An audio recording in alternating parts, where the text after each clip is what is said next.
Alors, je me présente très rapidement, Yves Loiseau, je suis le directeur général de Texkernel pour l'Europe du Sud au sens large.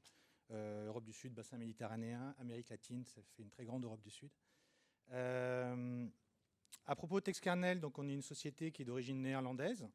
Maintenant, on fait partie du groupe Career Builder. Et on n'est pas une société si jeune que ça. On a été créé en 2001 et on est environ 150 aujourd'hui. Et notre spécialité, c'est l'intelligence artificielle. Et notre point fort, on va dire, c'est le traitement du langage naturel. Donc pour faire très simple, on fait des robots qui savent lire et qui savent raisonner autour de ce qu'ils lisent. Donc ils vont lire, classifier et comparer finalement des documents. Donc vous voyez où est-ce que je veux en venir, c'est-à-dire qu'au final, on va rapprocher les personnes et les emplois intelligemment autant que faire se peut. Et donc on va faire du matching, mais avec plusieurs étapes intermédiaires et de façon intelligible. En termes de géographie, on est présent dans 6 pays aujourd'hui. Alors on a 3 principes essentiels auxquels on tient beaucoup.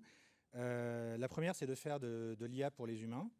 On se garde, même si on utilise du machine learning, on se garde de laisser le machine learning n'en faire qu'à sa tête. On part en général des meilleures pratiques de vos équipes. Et à partir de là, on va éventuellement dévier un petit peu. On innove essentiellement au travers de nos clients et partenaires. Et on ne croit pas dans la magie de l'algorithme. On considère que autant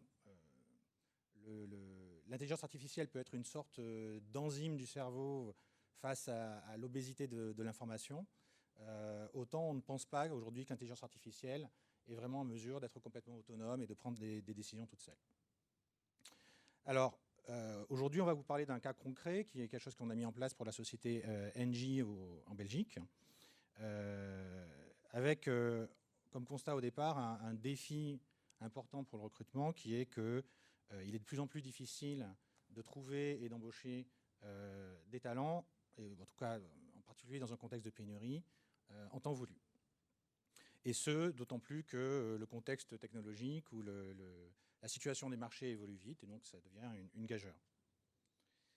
Par rapport à ça, il y a quand même un frémissement, ou plus qu'un frémissement, dans le sens où l'IA apparaît comme étant une solution fiable désormais. Alors tout d'abord, le problème est réel, puisque 61% des dirigeants pensent que leur entreprise ne recrute pas assez vite et pas assez bien, et que 72% des cadres dirigeants pensent que l'IA sera un différenciateur clé à l'avenir. Alors il y a une bonne nouvelle par rapport à ça, en ce qui concerne les ressources humaines, c'est qu'on dispose d'une véritable montagne de données. D'ailleurs, pas seulement dans le SIRH, moi je fais partie des personnes qui croient que pour les RH, il faudrait aussi s'intéresser au travail des gens au quotidien, et donc aller chercher ce que font les gens et essayer d'en tirer de l'information utile pour leur évolution professionnelle, par exemple. Cependant, donc là vous avez une citation de Glenn Cassie qui était venu à une conférence qu'on avait organisée. Glenn Cassie qui est le chef du digital et de l'innovation stratégique chez Randstad. Le problème, c'est que cette montagne de données, en fait, elle n'a de valeur opérationnelle qu'à partir du moment où on sait la structurer, où on sait en sortir du sens et où on sait la mettre en action. Et c'est précisément là qu'on intervient, nous, puisqu'on a comme je disais tout à l'heure, des robots qui savent lire, qui vont pouvoir digérer cette énorme quantité d'informations pour vous permettre peut-être de prendre des décisions plus rapides et mieux informées. Pour ne rien simplifier, évidemment, tout ça doit se faire dans une multitude de langues. Une multitude de langues, mais aussi une multitude de langages. Alors, effectivement, le candidat n'est pas un rédacteur de CV professionnel, il ne va pas forcément faire un CV comme vous l'entendez, il va s'exprimer comme ça lui vient, vous aussi d'ailleurs souvent. Frédéric Verkeren, qui était le directeur du projet, parle de jargon propre à sa société. Hein, donc, on a finalement, pour résumer le marché de l'emploi, une problématique de fossé entre l'information et le langage. Typiquement, les mêmes choses ne seront pas exprimées de la même façon par tout le monde. Et sauf à embaucher, je sais pas, une dactylo pour chaque candidat, on n'arrivera jamais à avoir tout bien codifié à la main. Alors, pour rentrer un peu plus dans le concret, comment est-ce qu'Engie a pu armer ses recruteurs pour mener à bien une mission impossible, qui était de recruter plus vite dans un marché de l'emploi saturé? Alors saturé en particulier sur certains profils, comme les électromécaniciens, puisqu'il y a une décision qui est venue de la PDG de la société, qui est de investir massivement le secteur des énergies renouvelables. Et donc, les énergies à zéro émission. Évidemment, ça fait appel à de nouvelles compétences, ça fait appel à de nouveaux types de profils. Et comme ce ne sont pas les seuls à vouloir ça, il y a un petit peu tension sur ces profils-là. Alors, en 4 étapes, comment est-ce qu'on s'y est pris? La première chose, c'était de vraiment supprimer les barrières linguistiques. Alors, on propose, nous, un référentiel de 8000 compétences sur étagère, si j'ose dire. Mais évidemment, on ne prétend pas connaître l'intimité de chaque secteur. Et donc, on a travaillé avec Engie pour compléter ce référentiel par rapport au domaine, en l'occurrence, qui est le leur, sur les énergies zéro émission. On a ensuite mis en place un système pour déjà classer et matcher toutes les candidatures entrantes pour gagner du temps, en fait, par rapport au volume de candidatures, parce qu'Engie a quand même une bonne marque. C'est pas qu'ils ne reçoivent pas de candidats, c'est juste qu'ils ne reçoivent pas forcément ceux qu'ils voudraient. Pour déjà gagner du temps dans le tri. Ensuite, on a mis en place un matching pour que quand un recruteur publie une offre, il se voit proposer automatiquement des candidats avec une priorité aux candidats qui ont déjà été vus et déjà qualifiés. Enfin, parce qu'on est dans une situation de pénurie, donc avec des candidats qui sont éventuellement sollicités par d'autres, l'idée c'était de fidéliser ces candidats. Et pour arriver à faire ça, on a décidé de les réactiver et d'entretenir finalement la relation avec eux, même s'ils n'avaient pas été retenus en première instance. Alors, voilà une citation donc, de Frédéric, qui était le directeur du projet. Donc, il considère que c'est une approche qui est différente, aussi parce qu'elle est automatique. C'est également une solution pour trouver les bons talents rapidement. Et ils considèrent aujourd'hui qu'ils ont 2 longueurs d'avance sur la concurrence. Il s'agit évidemment du marché belge. Par rapport à leurs concurrents immédiats, ils considèrent qu'ils ont gagné du terrain et il a l'air plutôt enthousiaste puisque le projet a été mis en place récemment et ils pensent qu'il y a encore d'autres bonnes choses à venir. De manière très concrète, côté recruteur, en fait, ici vous voyez donc une liste de compétences spécifiques qui sont détectées automatiquement à la demande d'Engie. Vous avez un écran de résultats à côté. Et puis, concrètement, qu'est-ce qu'on a mis en place? C'est un automate qui va proposer des talents avant même que l'offre soit diffusée sur un job board ou sur le site. Une amélioration de la précision des recherches, parce que grâce à la technologie sémantique, quand je cherche directeur général, il ne va pas me proposer finalement l'assistant du directeur général ou quelqu'un qui reporte au directeur général. Mais en même temps, plus de bons résultats, puisque si je cherche directeur général, il va aussi me retrouver general manager, CEO, etc. etc. Donc plus de précision, plus de bons résultats, et également donc un automate. Le résultat immédiat qui a été constaté, c'est qu'il y a un moindre recours aux canaux de sourcing externes, les médias, mais aussi, pourquoi pas, des intermédiaires. Côté candidat, donc ce qui s'est passé, c'était vraiment d'essayer de ne laisser échapper aucun bon candidat. Et donc l'idée, c'était tout simplement que quand un candidat n'est pas retenu, soit parce qu'on a trouvé un encore meilleur, ou parce qu'il n'était pas disponible à temps, ou parce qu'il n'était pas assez mobile, ou autre, plutôt de le laisser disparaître, non seulement il est poussé vers les recruteurs, mais on va aussi lui pousser des nouvelles offres sur lesquelles il va être pertinent. Les premiers constats, c'est que ça permet déjà, enfin il y a eu des retours positifs de candidats qui appréciaient la démarche.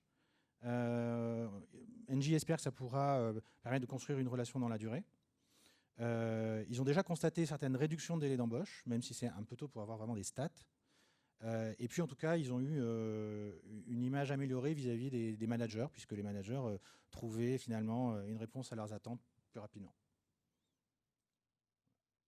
C'est tout pour moi. Si vous avez des questions, n'hésitez pas. Et sinon, on a un stand, donc si vous voulez qu'on vous fasse une démo ou autre, on est disponible.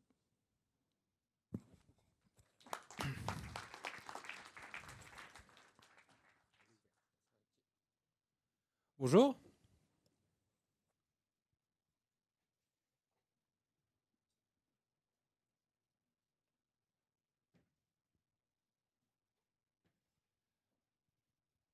je suis ravi d'être ici. Donc, je suis Alexandre Gluckman. Moi, je suis directeur du développement commercial pour SHL en France.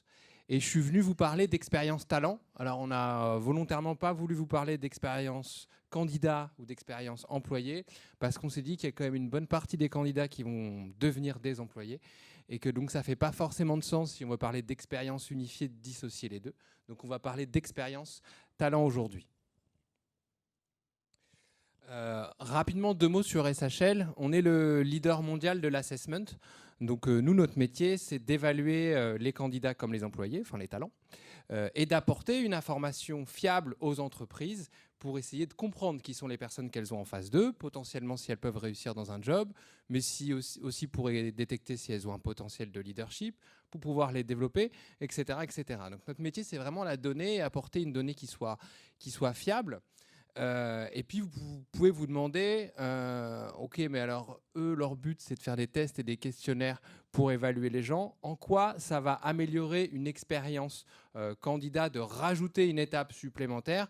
Ça devrait plutôt être des experts justement d'une mauvaise expérience. Eh bien pas du tout, je vais vous montrer pourquoi en vous racontant l'histoire de Clara. Et donc l'histoire de Clara, je vais raconter son expérience talent en 2020. Clara, elle a pour ambition de devenir consultante dans un grand cabinet de conseil. Ça, c'est son rêve. Elle avait commencé des longues études, mais elle a eu un petit souci, elle a eu un petit accident de vie, et elle a dû arrêter ses études, ce qui fait qu'aujourd'hui, elle a un niveau de diplôme équivalent à Bac+3. Et puis son profil, son comportement, c'est quelqu'un de plutôt résilient, qui est orienté détail et qui est très analytique. Alors, elle s'y met, elle cherche, elle va commencer à postuler dans un grand cabinet de conseil. Et puis, malheureusement, elle va vite déchanter parce qu'elle retrouve systématiquement la même chose. On a besoin de personnes qui ont un background Bac+5. Donc là, elle est un petit peu abattue, elle est prête à renoncer. Elle se dit, mince, quand même, ok, j'ai pas un Bac+5. Néanmoins, j'ai du potentiel, j'ai appris des choses et on pourrait aussi me laisser ma chance pour voir si, oui ou non, je pourrais me mettre au niveau des gens qui sont aujourd'hui Bac+5. Et au fil de ses recherches, elle tombe sur un cabinet un petit peu différent, enfin en tout cas qui communique un petit peu différemment, qui s'appelle Diverseo. Et Diverseo, c'est aussi un cabinet de conseil qui propose des jobs similaires, mais qui, dès la page carrière, explique qu'il y a 2 voies possibles. Vous pouvez être Bac+5, on va dire, dans le sérail, entre guillemets, et vous avez un process de recrutement qui vous est propre, vous cliquez ici pour continuer. Et puis, si vous n'avez pas ce bagage, c'est pas grave, il y a un autre processus qui est fait pour vous, vous pouvez cliquer ici. Et donc, elle y va, elle clique sur le process qui lui correspond.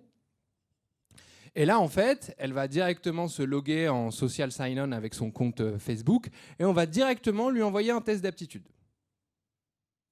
L'idée du test d'aptitude, c'est de mesurer les capacités cognitives, donc la rapidité à laquelle un individu emmagasine de l'information, l'analyse, la synthétise. Si on y réfléchit bien, c'est un petit peu près la même information qu'on va chercher chez un diplôme. C'est quoi la différence entre un HEC et quelqu'un qui, supposé évidemment, mais quelqu'un qui a fait un BTS, au-delà des compétences techniques qu'ils ont acquises, qui ne vont pas forcément nous aider en entreprise, on se dit qu'un HEC, il a le cerveau qui raisonne plus vite. C'est ce qu'on se dit. Et finalement, un test d'aptitude, ça permet de donner exactement la même information que le diplôme. Et Diverseo, ils n'ont pas fait ça au hasard parce qu'en fait, ils ont lu une étude qu'a publié le Gartner en 2016 sur ce que veulent les jeunes diplômés. Donc Gartner a posé à environ 3000 jeunes diplômés, qu'est-ce que vous voulez en termes d'expérience d'évaluation? Comment voulez-vous aujourd'hui que les entreprises évaluent si vous feriez un bon employé pour le poste? Et ce que les candidats ont répondu, c'est on veut une expérience d'assessment qui fasse en 10 et 30 minutes parce qu'on considère qu'en dessous, ce n'est pas crédible. Ça, c'est hyper intéressant. Parce qu'il y a beaucoup de clients, moi, que je vois, ça fait 6 ans que je suis dans ce métier, qui nous disent on veut l'assessment le plus court possible parce qu'on a trop peur de perdre des candidats dans le vivier. Et quand on pose la question à les candidats, ils disent non, un truc qui dure moins de 5 minutes, on n'y croit pas en fait. On ne pense pas qu'on soit capable de mesurer toute la complexité de ma personnalité et de mes compétences en 5 minutes. C'est pas sérieux. Et dans cette même veine, toujours dans cette étude, les mêmes candidats nous disent on ne veut pas de gaming, on ne veut pas jouer. Ok, on est une génération qui aime les jeux vidéo, mais là, c'est notre travail, c'est sérieux. Encore une fois, on a envie qu'on m'évalue, moi, dans mes compétences, et pas à quelle rapidité je bouge le pouce sur un joystick. Et puis ils nous ont dit on ne veut pas de jeu, par contre on veut savoir c'est quoi le job. On veut des extraits concrets, des échantillons très précis, des tâches que je vais avoir à faire pour faire un choix avisé et pour en connaître un petit peu mieux sur l'entreprise avant de dire oui, avant de signer un contrat de travail. Donc ils ont intégré tout ça et ils font passer un test aujourd'hui qui reproduit justement des petits échantillons de travail, donc des petites scènes de la vie au boulot, qui prend moins de 30 minutes à passer, qui est 100% mobile. Ça aussi c'est important, en 2020 on ne peut plus proposer une expérience qui ne soit pas 100% disponible sur mobile, et qui est complètement intégré avec un SI. Alors nous on est partenaire évidemment privilégié d'Oracle, et on a la capacité d'être complètement intégré et que ce soit une expérience unifiée pour le candidat. Donc je reviens à Clara, elle voit donc cette possibilité de postuler même si on n'est pas Bac+5, on lui propose un test, elle le passe. Elle reçoit un feedback immédiat, parce que ça c'est aussi un élément que nous ont confié les jeunes diplômés sur ce qu'ils attendent aujourd'hui d'une expérience candidat, c'est qu'ils ne veulent pas passer un test pour recevoir la réponse dans 3 semaines. Donc il leur faut leur donner des éléments tout de suite sur comment ils ont réussi leur évaluation. Et puis ça se passe bien pour elle, elle reçoit directement un email où on va l'inviter à un rendez-vous avec des propositions de créneaux dans l'agenda. Là, pareil, quand on a intégré avec un système d'information aussi puissant qu'Oracle, on peut tout à fait relier les agendas des recruteurs et complètement automatiser cette étape. Donc là, ça veut dire que Clara, qui pourtant était Bac+5, en 1 heure, elle a gagné un entretien dans un cabinet de conseil qui correspond à ce qu'elle recherchait.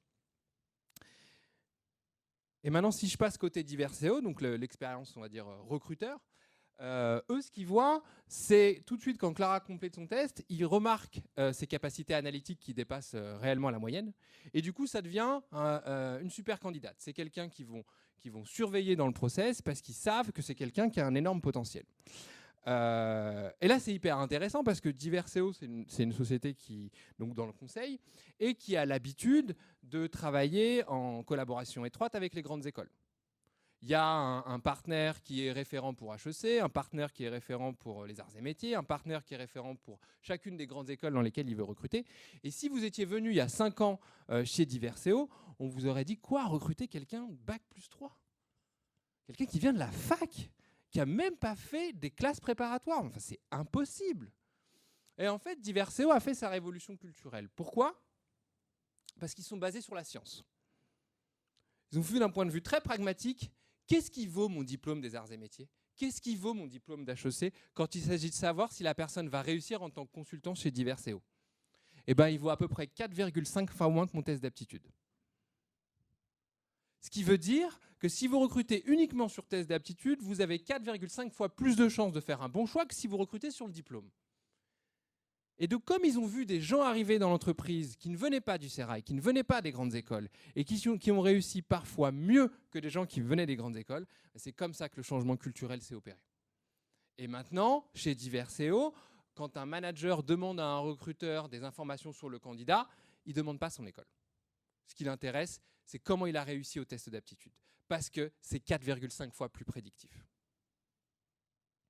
Alors, maintenant que Diverseo a fait ça, a franchi le pas, eux, ils font réellement de la diversité. C'est-à-dire que ce n'est pas juste une communication marketing empruntée à Benetton qu'on pourrait retrouver sur leur site internet où on voit des gens jouer au ping-pong et ça a l'air super sympa.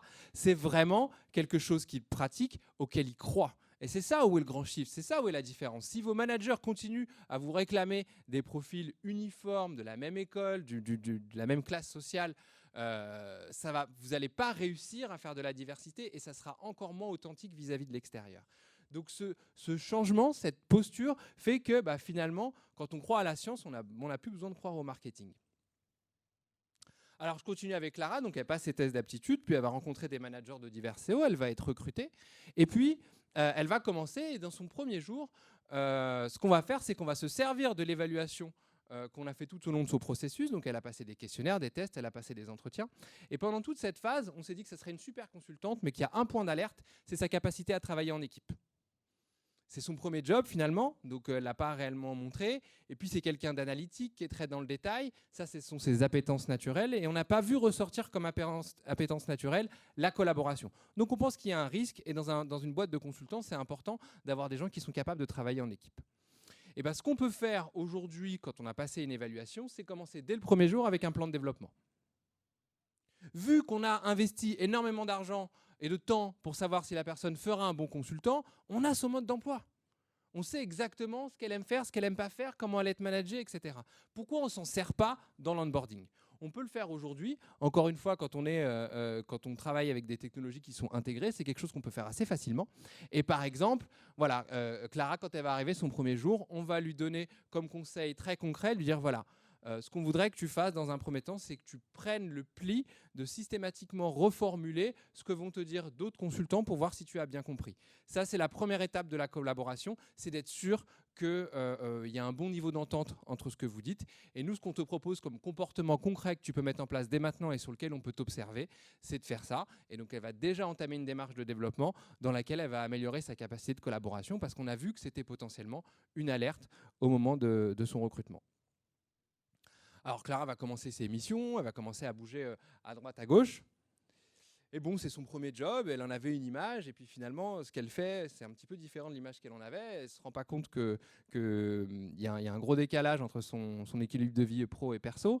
Elle ne se rendait pas compte qu'il y aurait des déplacements aussi fréquents. Donc ça la pèse un petit peu. Et bon, alors elle n'ose pas se plaindre parce qu'elle se dit déjà, j'étais pas bac plus 5, je suis venu dans l'entreprise, et là, au bout d'un an, je me rends compte que ça me plaît plus, je vais pas me plaindre. Et par contre, son manager le remarque et il voit qu'elle n'est pas épanouie dans son travail. Donc lui, ce qu'il va faire, c'est qu'il va partager cette information lors de la talent review. Il va lever cette alerte en disant « Attention, je vois qu'il y a une alerte par rapport à cette collaboratrice, elle fait bien ses missions, mais je ne la sens pas épanouie. » Et quand on est intégré également avec un système comme Oracle, et ben là, on peut récupérer tout un tas d'informations qui nous permettent d'anticiper, qui nous permettent de faire du prédictif. Est-ce qu'il y a potentiellement un risque de burn-out? Et là, on peut récupérer les informations de où est-ce qu'elle habite, de combien de temps elle met pour venir au travail. Tout ce genre de petits éléments qui, en plus de ces évaluations de mission et du ressenti que je peux avoir en tant que manager, va me permettre derrière d'anticiper et de gérer au mieux mes collaborateurs sans attendre qu'il y ait effectivement un burn-out. Et donc, le manager laisse cette information et là, la RH va pouvoir prendre le relais. Et ça, c'est quelque chose de très important pour SHL et sur lequel on va beaucoup travailler l'an prochain. C'est qu'on veut absolument que les informations, les évaluations qui sont faites au moment du recrutement, elles servent après tout au long du cycle de vie du collaborateur. C'est hors de question de passer toute une batterie de tests et de questionnaires au moment du recrutement, et une fois que vous êtes dans l'entreprise, hop, on les met à la poubelle, on ne les regarde plus, on ne veut pas le savoir. Non, il faut absolument que ça serve les employés dans leur développement, et c'est pour ça qu'on veut limer la frontière entre candidats et entre employés. Et donc une fois qu'on a récupéré ces informations, ce que nous on va être capable de faire chez SHL, toujours en utilisant l'intelligence artificielle et en étant prédictif, c'est de se dire ok, on l'a recruté pour faire consultante et il s'avère que pour raison X et Y, il faudrait lui trouver une autre voie. Et ben on se rend compte que grâce aux qualités qu'elle a montrées sur les résultats de son assessment, elle va être potentiellement extrêmement performante sur un rôle d'expert RH. Donc le but du système, ça va être de capter l'information de l'assessment qui a été fait il y a un an pour dire « Ok, on va essayer de proposer quelque chose d'autre ». Et aujourd'hui, on a la capacité de le faire, de pouvoir proposer une autre voie pour Clara et pas la laisser dans une situation difficile où on pense qu'il y a un risque de burn-out ou d'attrition. Et donc je vais finir là-dessus. En conclusion, cette expérience talent de 2020, comme SHL l'imagine, elle est celle de l'authenticité et de l'anticipation. L'authenticité parce qu'on pense que les candidats doivent voir pendant le processus de recrutement exactement ça va être quoi le job. Je ne veux pas des belles images marketing qui montrent des gens jouer au ping-pong, je veux voir concrètement c'est quoi les tâches du job. Et ce que les candidats aussi nous disent, on ne veut pas le monde merveilleux de Mickey avec un serious game, on veut savoir réellement ce qui va se passer. C'est aussi l'expérience de l'authenticité, surtout au niveau de la diversité. Aujourd'hui, avec des outils comme Glassdoor, etc., vos candidats savent comment ça se passe à l'intérieur. Et si les employés ne vivent pas la même expérience que vous essayez devant vos candidats, ça ne marchera pas. Et donc la diversité, en tant qu'engagement, aujourd'hui, les candidats attendent plus que des images, attendent plus que des programmes, mais réellement que ce soit quelque chose sur lequel les managers soient convaincus et que vous puissiez proposer dans vos processus de recrutement vraiment des processus qui soient générateurs de diversité. Et puis aussi, c'est l'expérience de l'anticipation, parce qu'aujourd'hui, on a toutes les informations et on en collecte à plein de moments. Et Yves aussi en a parlé, on est assis sur une montagne de données. Voilà, on a toute cette information pour anticiper des risques d'attrition, de burn-out, et puis surtout de pouvoir prévoir le next step de carrière d'un collaborateur et de le préparer. Ça, c'est un vrai sujet, nous, qu'on a avec beaucoup de nos clients. C'est-à-dire que autant on peut se dire que une personne ferait un très bon futur dirigeant ou qu'un RH pourrait faire commercial, mais ce qui gêne, c'est qu'on ne l'a pas anticipé, donc on ne l'a pas préparé. Donc ici, dans l'exemple de Clara, à la fin de l'histoire, elle ne devient pas experte RH. Elle va continuer 1 an en tant que consultante, mais on va la préparer à changer de rôle parce qu'on a vu qu'elle avait ce potentiel. Donc pendant 1 an, on va la nourrir en opportunités de développement, en projets cross-fonctionnels, pour qu'elle puisse développer les compétences qu'elle n'a pas et faire une prise de poste, un changement de carrière qui soit réussi. Voilà, c'était la conclusion pour nous sur l'authenticité et l'anticipation.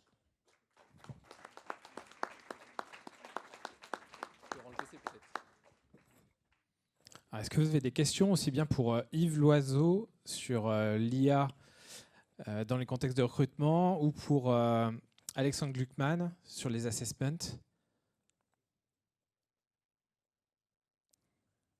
Moi, j'ai une Oui. question pour Alexandre. Ah, attends. Parce que si je comprends bien, donc, on rapproche la qualité perçue de la qualité réelle, hein, c'est un peu l'idée. Qu'en est-il de la qualité souhaitée? Parce que comment est-ce que moi je sais, surtout dans une entreprise de taille moyenne, on va dire, quelles sont les bonnes aptitudes pour un poste? C'est une question très difficile parce qu'en plus, ce sont des choses qui sont en perpétuelle évolution. Donc, nous, on a 2 types de recommandations.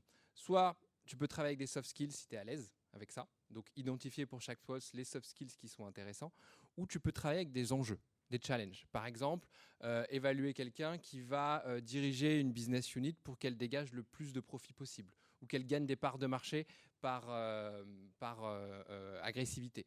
Donc, on a ces 2 modèles-là où tu peux utiliser les soft skills ou des enjeux. Et l'idée, c'est d'être dynamique pour rester le plus possible collé à l'évolution des postes et à chaque fois te reposer la question, quels sont les soft skills ou les enjeux du poste pour avoir une évaluation qui soit fine. Et ça passe par une phase de conseil en fait Alors oui, ça passe par une phase de conseil, mais sur lesquelles nous, en tout cas, notre vision chez SHL, c'est de plus en plus de rendre les clients autonomes par rapport à ça. Donc on a mis en place des systèmes qui te permettent de refaire ce travail de réflexion avec les RH et avec les managers sans avoir besoin de nous appeler. Oui, j'ai juste en fait, 2 questions. En fait, il y a 2 mots qui sont importants. Il ne s'agit pas plutôt de la manipulation dans la mesure où c'est l'employeur qui décide, qui passe des tests, etc. Et puis c'est l'employé qui subisse. Et puis, donc c'est manipulation, donc ça c'est un mot. Et puis du point de l'employé, est-ce qu'il rêve cet employé? Est-ce qu'il y a une partie de rêve ou vous le décelez vous-même? Donc, est-ce que c'est de la manipulation, oui ou non? Alors, c'est toujours l'employeur qui décide. C'est une question. On n'espère pas. En tout cas, ce n'est pas dans le but qu'on a développé ces produits. Nous, ça répond vraiment à une demande client qui est de dire « Ok, on a évalué les gens, on a leur mode d'emploi, on sait comment ils réfléchissent, on sait comment ils aiment être managés, mais on ne sait pas où les mettre. On ne sait pas quoi en faire. On n'a pas d'idée de qu'est-ce qu'il pourrait faire d'autre s'il est commercial et qu'il ne se plaît pas en tant que commercial. Où est-ce qu'on pourrait faire? Qu'est-ce qu'on pourrait faire? Donc, notre but, c'est de mapper l'organisation et d'essayer de voir, de suggérer des idées pour que derrière, les employés puissent trouver quelque chose qui leur plaît. Oui, je pense qu'il faut aussi voir une opportunité. Par exemple, il y a une question essentielle dans la vie, c'est à quoi est-ce qu'on obéit? On peut obéir à des règles, on peut obéir à un groupe, on peut obéir à un chef, ou on peut obéir à un code de déontologie personnelle. Et on n'en a pas toujours conscience. Le savoir, déjà, ça permet peut-être de rechercher les bonnes fréquentations, tout simplement.